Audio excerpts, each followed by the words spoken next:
네, 특징주로 현대공업을 한번 보겠습니다. 차트가 굉장히 좀 이쁘게 잘 만들어졌다가 오늘 급등이 나왔는데 이게 전형적인 이제 수렴과 발산의 차트예요. 그래서 이따가 뭐 차트를 제가 마지막으로 체크를 해드리겠지만 제 강의 영상 중에 이제 수렴과 발산에 대해서 올려드린 주식 강의 영상이 있으니까 그 부분 못 보신 분들은 한번 확인하시면 매매하시는데 큰 도움 되시리라고 생각을 합니다.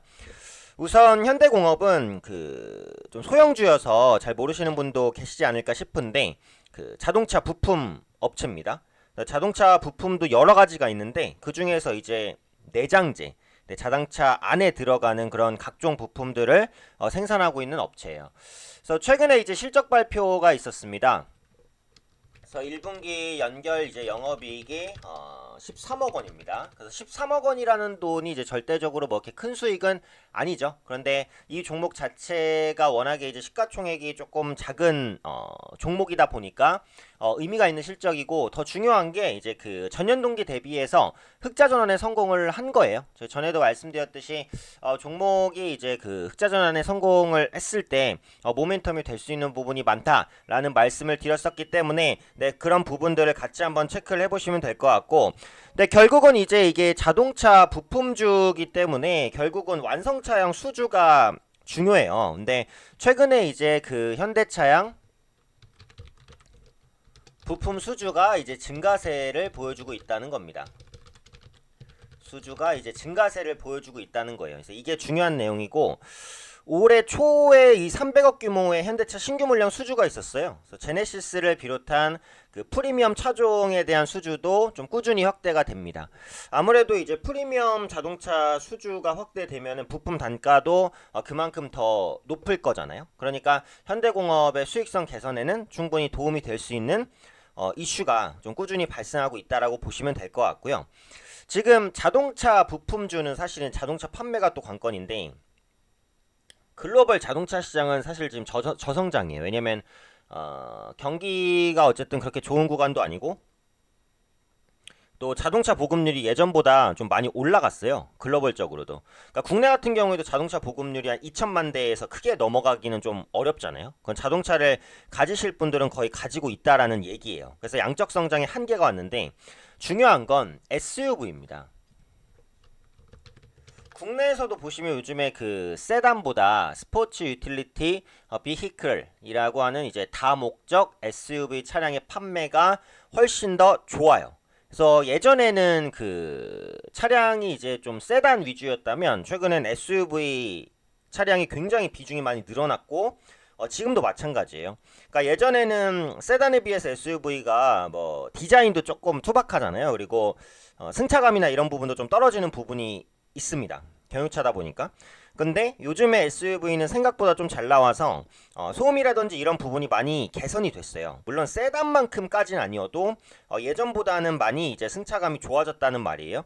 그리고 이제 자동차로 뭐 여행을 가시거나 이러신 분들도 많기 때문에 조금 더 이제 목적성 있게 활용할 수 있는, 뭐 트렁크도 크고 좀 더 짐도 많이 실 수 있고 약간의 비포장도로도 세단보다는 이제 SUV가 달리기 더 좋으니까, 그래서 SUV를 구입을 하시는 분들이 많아요. 그래서 현대차도 최근에 보시면은 SUV 차량 중에 그 팰리세이드라는 차량을 출시를 했어요. 이게 이제 조금 비싼데, 왜냐면 이제 대형 SUV 라인이라서. 근데 지금 팰리세이드가 그 현재 누적 계약 건수가 6만 5천 대를 넘어섰습니다.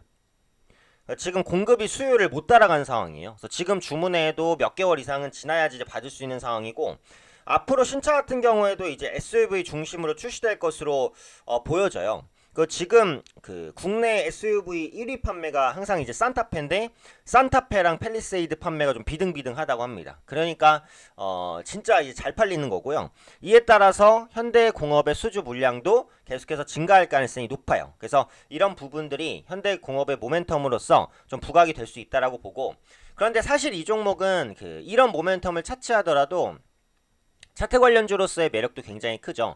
그래서 보시면은 이때 이제 급등할 때랑 이때 급등할 때 있잖아요. 그러니까 구체적으로 이제 급등에 대한 이유가 나온 기사는 거의 없어요. 그 말은 역시 이 종목도 흔히 말하는 이제 세력이 좀 건드리고 있는 그런 종목이다라는 거죠.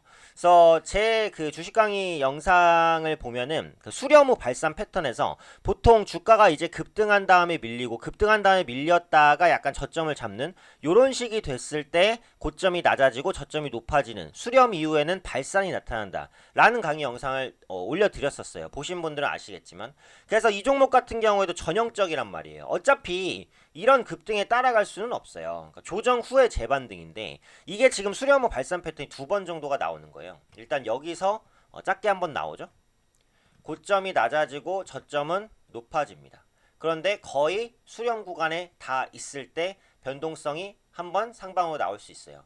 근데 이 상황에서는 또 이제 따라가진 못하죠. 매수 타점은 이제 여기서 잡히는 거죠. 4월 4일 목요일에서 잡히고 그 다음 타점이 이제 잡히는 게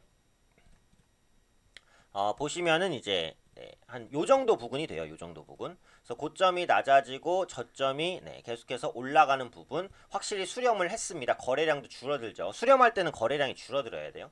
거래량이 뭐 올라가면서 수렴하면 그것은 이제 신뢰도가 좀 떨어집니다. 거래량이 줄면서 수렴하니 좋고 그 다음에 하루 이틀 기다리고 오늘 빵이죠. 그렇죠? 수렴 후 발산의 패턴이 전형적으로 나오고 어쨌든 세력주라는 생각은 들어요. 그래서 이 종목이 이제 오늘 또 갑자기 뭐 실적 모멘텀이 또 그 요즘에 흑자 전환한 게 부각되고 뭐 자동차 수주가 좋아서 이렇게 올라갔다기보다는 근데 오늘 이제 현대공업이 설명을 드리는 거니까 관련된 모멘텀을 같이 체크를 해드리는 거고 차트 이외의 모멘텀도 괜찮아요. 근데 차트만 보면은 이게 세력주니까 차트로 접근하고 대응하시는 게 사실은 맞겠죠.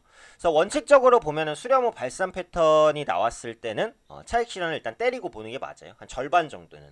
여기서 더 올라가는 부분은 예측이 굉장히 어려운 영역이기 때문에요. 어차피 주식은 대응이 중요하니까.